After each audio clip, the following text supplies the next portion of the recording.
नमस्ते, good evening, welcome back to our channel competitive English with Nikita. तो बिना किसी देरी के चलते हैं हम अपने यूपी टेट 2011 के पेपर को सॉल्व करते हैं।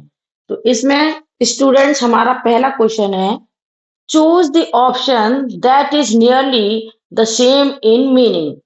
Nearly the same in meaning it means हमसे यहाँ एक शब्द दिया है, उसके बारे में हमें सिमिलर मीनिंग पूछा है। सिमिलर पूछा है, सिमिलर इसको हम समानार्थी भी कहते हैं, इसको हम सिनोनिम्स भी कहते हैं। तो ठीक है, सबसे पहले तो हम इस चीज की पता कर लेते हैं कि इसमें हमें पूछा क्या है। इसमें हमसे समानार्थी शब्द पूछा है क्योंकि तो इससे सिमिलर है। अब हम देखते हैं वो शब्द क्या है। शब्द है हमारा एंशिएंट। एंशिएंट मीन्स क्या होता है? प्राचीन। एंशिएंट मीन्स क्या होता है? प्राचीन। इट मीन्स इसको हम पुराना भी कह सकते हैं। अब इतना समझ में आ गया कि हमसे किसके बारे में पूछा है? एंशिएंट। इसका हमें सिमिलर शब्द पूछना है। अब हम आते हैं ऑप्शन पे। हमारा पहला है न्यू। न्यू मीन्स नया। दूसरा है मिंट। मिंट मीन्स पुदीना। पुदीना जिसका हम रायता बनाते हैं, पता है ना? यस। अब तीसरा है हमारा एजेड। एजेड मीन्स क्या हो गया? पुराना। हाँ, लगता है हमारा इसका ये सिमिलर मीनिंग आ गया, लेकिन हम फिर भी पहले चौथे को देखते हैं। चौथा क्या है हमारा? सेज। सेज स्टूडेंट्स कहते हैं संत। वो होता है ना ऋषि, इसको हम ऋषि भी कह सकते हैं। और एक इसका वर्ड भी है, हम इसको समझदार भी कहते हैं। तो अब एंशिएंट का कौन सा मीनिंग पूछा है? सिमिलर। तो सिमिलर हमारा न्यू होगा नहीं, मिंट होगा नहीं, सेज होगा नहीं। तो क्या है इसका हमें मीनिंग? एजेड। तो ऑप्शन आ जाएगा सी। सी हमारा। तो अगर आपसे इसका एंशिएंट का अपोजिट मीनिंग पूछता, एंटोनियम, तो क्या होता इसका? इसका हो जाता न्यू। एंशिएंट मीन्स प्राचीन और न्यू मीन्स नया। एंशिएंट मीन्स पुराना और न्यू मीन्स नया। लेकिन इसका हमसे क्या पूछा है? सिमिलर मीनिंग पूछा है। तो सिमिलर होगा एजेड, और इसका अपोजिट अगर पूछा जाए किसी और भी पेपर में या कभी भी, तो उसका हम न्यू लगा देंगे। तो हमारा नेक्स्ट क्वेश्चन है, choose the option that is nearly the same in meaning. इसमें हमसे क्या पूछा है? Same in meaning. इससे पहले वाले क्वेश्चन में भी सिमिलर पूछा था, इसमें भी हमसे सिमिलर वर्ड पूछा है, समानार्थी। तो इसका हम शब्द देखते हैं। आइए, शब्द है प्लेंटी। प्लेंटी मीन्स बहुत ज्यादा। बहुत ज्यादा मतलब बहुत सारा। इसको हम बहुतायत भी कहते हैं, मतलब बहुत ज्यादा। तो अब इसको हमें क्या करना है? इसका हमें समानार्थी शब्द देखना है। चलिए आइए हम अपने ऑप्शंस देखते हैं। पहला है लॉट। लॉट मीन्स होता है बहुत ज्यादा।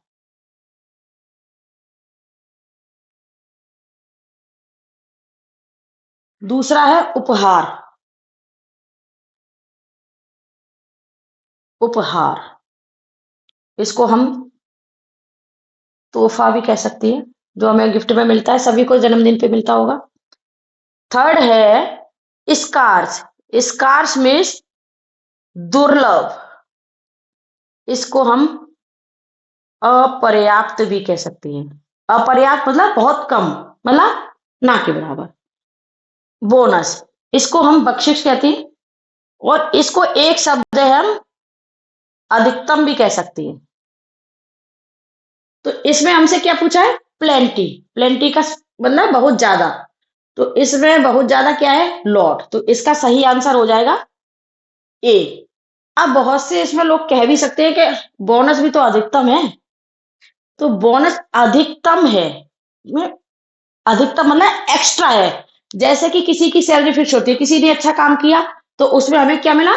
बोनस मिल गया। तो बोनस क्या आ गया? अधिकतम। तो बोनस को हम काउंट कर सकते हैं, हमें पता चल जाए 2,000 मिला है, 3,000 मिला है, 4,000 मिला है। लेकिन बहुत ज्यादा को हमें यहाँ अभी हम इसमें हम मेंशन नहीं करें कि कितना मिला है। तो इसका ये होगा। अच्छा, प्लेंटी का अगर आपसे अपोजिट मीनिंग पूछ लिया जाए तो क्या होगा? प्लेंटी का अपोजिट मीनिंग होगा स्कार्स। ये स्केयर्स नहीं है, ये स्केयर नहीं है। स्केयर मीन्स होता है डरना, लेकिन ये क्या है? स्कार्स। स्कार्स मीन्स दुर्लभ, बहुत ज्यादा, और स्कार्स। तो स्टूडेंट्स, हमारा थर्ड क्वेश्चन है, choose the word that can join the two given sentence. ये हमारे दो सेंटेंस दिए हैं, इसमें हमें एक ऐसा शब्द करना है जो इसको जोड़ रहा है। हमें एक शब्द जो लगा के जोड़ना है। तो इसमें लिखा है राइट प्रॉपरली। सेंटेंस है हमारा राइट प्रॉपरली, मतलब ठीक से लिखो, ठीक से लिखो। दूसरा है हमारा डोंट राइट एट ऑल, या मत लिखो, मतलब बिल्कुल मत लिखो। हमारे दो सेंटेंस होंगे, राइट प्रॉपरली ठीक से लिखो, डोंट राइट एट ऑल बिल्कुल मत लिखो। तो अब इसमें हमें क्या करना है, इन सबको एक शब्द निकाल के जोड़ना है। अब इसका मतलब हो गया बट। बट मीन्स लेकिन। पहले ऑप्शंस की हिंदी समझ लेते हैं। लेकिन। एंड मीन्स और। सो मीन्स इसलिए। मेरे हैंड राइटिंग के मत जाओ, हैंड राइटिंग खराब है, लेकिन चीज समझ में आनी चाहिए। और होता है और, मतलब इसको हो गया अथवा। अथवा मतलब या तो। ठीक है। अब चलिए आ जाइए हमारे सेंटेंस पे। राइट प्रॉपरली, ठीक से देखो, डोंट राइट एट ऑल, या बिल्कुल मत देखो। तो right properly but don't write, ठीक से लिखो लेकिन बिल्कुल मत लिखो, ये तो कोई सेंटेंस नहीं है, तो ये हमारा रॉन्ग हो जाएगा। Right properly and don't write at all, ठीक से लिखो और बिल्कुल मत लिखो, ये भी हमारा सेंटेंस गलत है। अब ठीक से लिखो इसलिए मत लिखो, बिल्कुल मत लिखो, ये भी हमारा गलत हो जाएगा। तो अब इसको देखते हैं। राइट प्रॉपरली और डोंट राइट एट ऑल, ठीक से लिखो अथवा बिल्कुल मत लिखो, तो ये हमारा हो जाएगा सही ऑप्शन।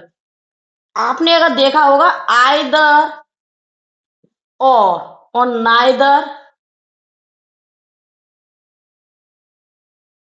नॉर, आपने देखा ये शब्द जोड़ने के लिए, तो उसी का अर्थ है या तो ठीक से लिखो या फिर बिल्कुल मत लिखो। तो इसमें हमारा ऑप्शन क्या आएगा? और आ जाएगा। राइट प्रॉपरली और डोंट राइट एट ऑल।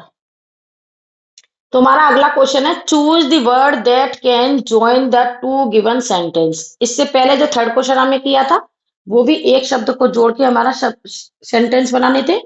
इसमें भी वही करना है। देखिए सेंटेंस क्या है। सी इज प्रिटी, वह सुंदर है। सी इज प्राउड, और उसे घमंड है, या फिर वह घमंडी है, हम कुछ भी कह सकते हैं। अब इसमें ऑप्शन देखते हैं। सबसे पहले हम देखते हैं नॉट।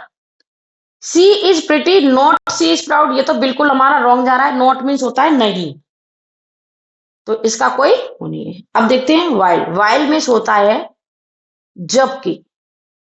तो सी इज वह सुंदर है जबकि वह घमंडी है, ये भी साउंड अच्छा नहीं लग रहा है, ये भी रॉन्ग है। बिकॉज। बिकॉज मीन्स क्योंकि। She is pretty because she is proud, वह सुंदर है क्योंकि वह घमंडी है। ऐसा तो हो नहीं सकता कि हर सुंदर लड़की घमंडी हो, ऐसा तो नहीं हो सकता ना, तो ये भी हमारा रॉन्ग है।